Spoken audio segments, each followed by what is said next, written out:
setiap ketemu hari, ingatkan bahwa aksi menjadi lebih berarti pada saat kita sudah bangun, berdiri, dan memulailah aksi. Walaupun aksinya dari hitungan dan poin serta nilai yang tidak ada arti yang begitu sangat dahsyat, no problem. Yang penting diisi dengan aksi. Karena dari situ nanti akan punya nilai yang lebih dahsyat.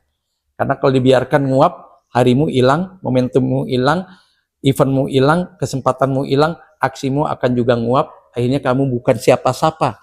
Dan kamu tidak siapa-siapa. Dan kamu juga dari siapa-siapa pun tidak terjadi. Karena aksinya tidak ada, harinya menguap, tahu-tahu sudah maghrib, sudah malam, sudah berubah lagi esok hari.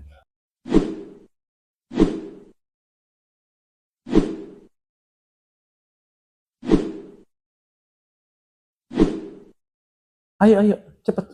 Lakukan sesuatu. Jangan lupa yang bagus. Belakang bersihin ya. Oke, kita ungkap semua itu ya. Assalamualaikum warahmatullahi wabarakatuh. Bismillah. Kejadian-kejadian tadi sering dan selalu mewarnai kita. Kita akan ungkap apakah itu menjadi warna, tradisi, aksi, keseharian, atau cuma pernak-pernik yang kesannya melengkapi, boleh ada, boleh tidak. Tema kita kali ini adalah harimu adalah aksimu. Kenapa begitu? Karena banyak di antara kita punya hari, tapi tidak punya aksi. Banyak di antara kita ada aksi, tapi tidak punya hari. Banyak di antara kita nggak punya hari, nggak punya aksi. Banyak di antara kita kebingungan menentukan hari, bahkan kebingungan pada saat hari berlangsung, mau diisi dengan aksi apa. Kita taruh dulu ya, biar tidak mengganggu. Harimu adalah aksimu. Dan setiap orang yang mampu mengisi hari dengan aksi-aksi positif, setiap orang yang mampu melewati harinya dengan aksi-aksi yang dahsyat, setiap orang yang harinya diisi dengan sesuatu yang bermanfaat, punya nilai, punya arti, punya derajat, punya wibawa, punya jati diri, dan menentukan warna dirinya sendiri, maka harinya sudah bisa dipastikan adalah aksinya. Jika kita tidak dan mampu, serta tidak kemungkinan mendapatkan semua tadi, berarti harimu belum menjadi aksimu, atau aksimu masih dan dalam rangka mencari hari. Akhirnya, aksi kita nggak pernah punya hari, jadi basi, menguap, dan kita lupa sebenarnya itu aksi hebat, biasa, atau aksi yang sangat luar biasa. Gara-gara nggak ketemu momentum, gara-gara nggak ketemu event, gara-gara nggak ketemu hari. Yuk kita ungkap harimu adalah aksimu. Pertama, siapkan dirimu. Kenapa? Karena sebagian kita begitu bangun tidur, akhirnya tidur lagi, kata Mbak Surip.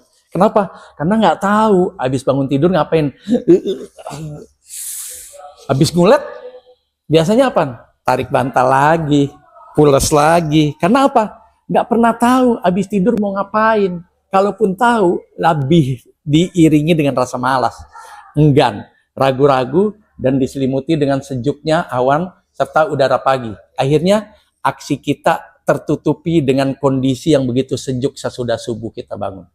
Makanya siapkan diri menjadi poin yang penting dari kita. Setiap ketemu hari, ingatkan bahwa aksi menjadi lebih berarti pada saat kita sudah bangun, berdiri, dan memulailah aksi. Walaupun aksinya dari hitungan dan poin serta nilai yang tidak ada arti yang begitu sangat dahsyat, no problem. Yang penting diisi dengan aksi. Karena dari situ nanti akan punya nilai yang lebih dahsyat.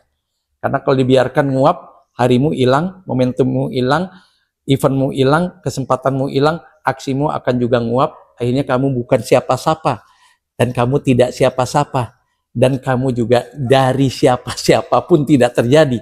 Karena aksinya tidak ada, harinya menguap, tahu-tahu sudah maghrib, sudah malam, sudah berubah lagi esok hari.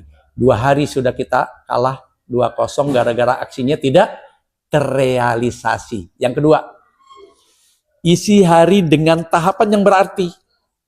Tadi saya bilang, sekecil apapun kita harus hargai aksi yang kita lakukan. Sekecil dan tidak berharga apapun, kita harus jujur dan lakoni dengan sepenuh hati. Karena yang memastikan itu berarti atau tidak adalah diri kita sendiri dengan sepenuh hati melakoninya. Diri kita sendiri dengan sepenuh hati merealisasikannya. Diri kita sendiri dengan sepenuh hati menjalininya. Jadi isi hari dengan tahapan-tahapan yang berarti menjadi sesuatu yang sangat kita perlukan setiap hari. Motivasi diri dari lingkungan, dari orang sekitar, dari apapun yang kira-kira memang bisa membuat kita semakin dahsyat. Semakin terbangun, semakin termotivasi, monggo. Tapi yang paling penting, tetap tahapan yang berarti harus dihiasi dengan sesuatu yang tidak arti seolah-olah. Padahal kalau terus dilakukan, tidak ada suatu bangunan yang besar, tinggi, tembok, dan sebagainya. Semua diawali dari serpihan pasir yang kecil. Yakinkan bahwa semua aksimu yang kecil bisa seperti pasir yang akhirnya menjadi tembok semacam ini.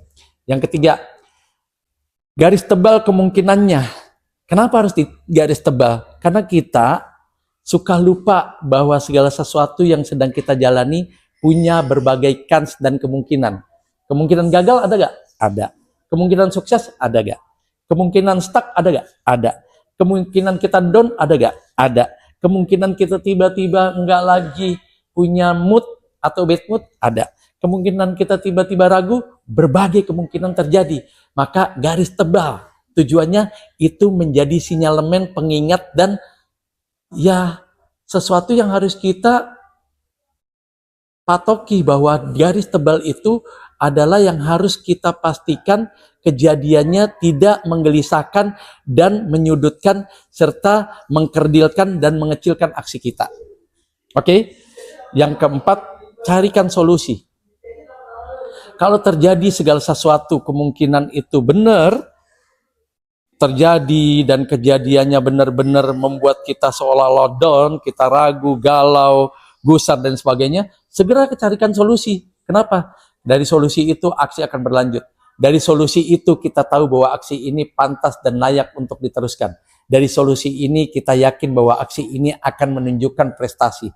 Dari solusi itu kita juga yakin bahwa setiap aksi kita akan tetap punya nilai walaupun sempat terhenti, walaupun sempat gagal untuk dilanjutkan dengan kecepatan yang kita harapkan.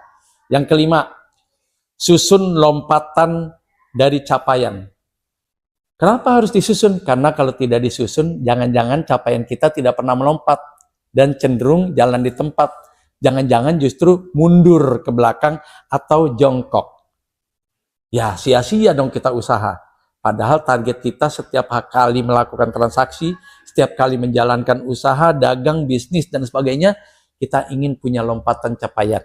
Kita ingin punya untung di atas untung. Kita ingin punya margin di atas margin.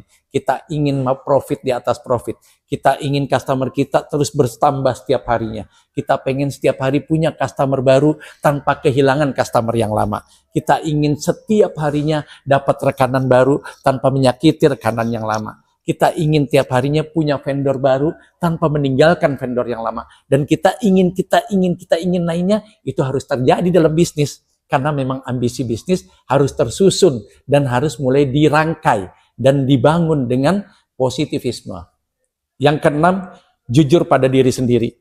Loh, emang banyak orang melakukan bisnis, dagang, atau apapun usahanya, terus gak jujur? Banyak. Misalnya, sudah ditentukan TOP, Term of Payment 3 pekan ya.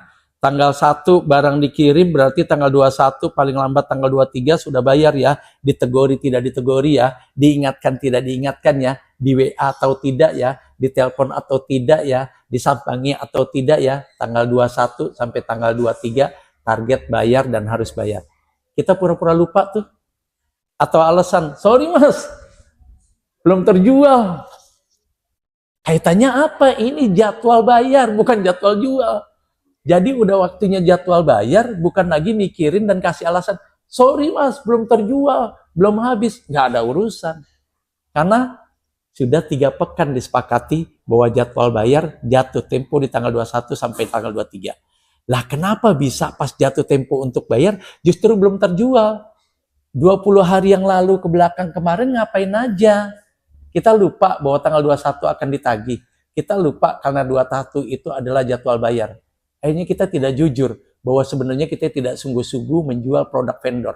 Kita tidak sungguh-sungguh menawarkan produk supplier. Kita tidak sungguh-sungguh menjajakan, mendisplay, dan menawarkan kepada customer produk-produk rekanan kita. Akhirnya ketidakjujuran itu terbingkai dalam alasan, Sorry, belum kejual. Padahal penjualannya dan cara jualnya yang salah. Padahal tidak sungguh-sungguh dalam menjajakan dan menawarkan. Akhirnya tanggal 21 sampai tanggal 23 yang paling enak ngeles, ngebohong, beralasan, dan minta mundur. Dikasih mundur sih, tapi ada catatan kaki dan blacklist nama kita di supplier tersebut. Nah, jujur pada diri sendiri menjadi kata penting agar semua itu bisa kita lewati, agar semua itu tidak terjadi, agar semua itu bukan akumulasi keburukan kita sebagai pelaku usaha. Yang terakhir adalah, lagi-lagi bukan yang terakhir ya, walaupun ini yang ketujuh, karena di tema ini, selanjutnya Anda bisa ungkap yang jauh lebih detail dan lebih dahsyat. Yang ketujuh adalah tentukan kesimpulannya. Karena dari kesimpulan itu kita baru tahu. Dari poin 1 sampai poin 6 menyimpulkan bahwa ada yang benar gak sih dari semua itu? Ada yang patut gak sih dari semua itu? Ada yang wajar gak sih? Ada yang keliru gak? Itu semua akan terkumpul dalam sebuah format bernama kesimpulan. Oke? Di penghujung, saya akan bertanya untuk kita semua, garis tebal kemungkinannya. Kenapa harus digaris tebal? Kenapa nggak garis tipis? Kenapa nggak pakai warna-warna yang sekadarnya aja, yang penting sudah ada penandaan pada setiap kemungkinan? Yuk jawab, tidak perlu takut salah dan tidak ada yang benar, tapi insya Allah pasti ada yang bijak. Jangan lupa like, subscribe, dan tularkan jika memang baik. Jika memang itu tidak baik, musnah, buang. Jangan lupa diskusi, sharing, kritisi, komunikasi, komentar, isi di kolom ini. Yakinlah bahwa kesuksesan telah lama menanti.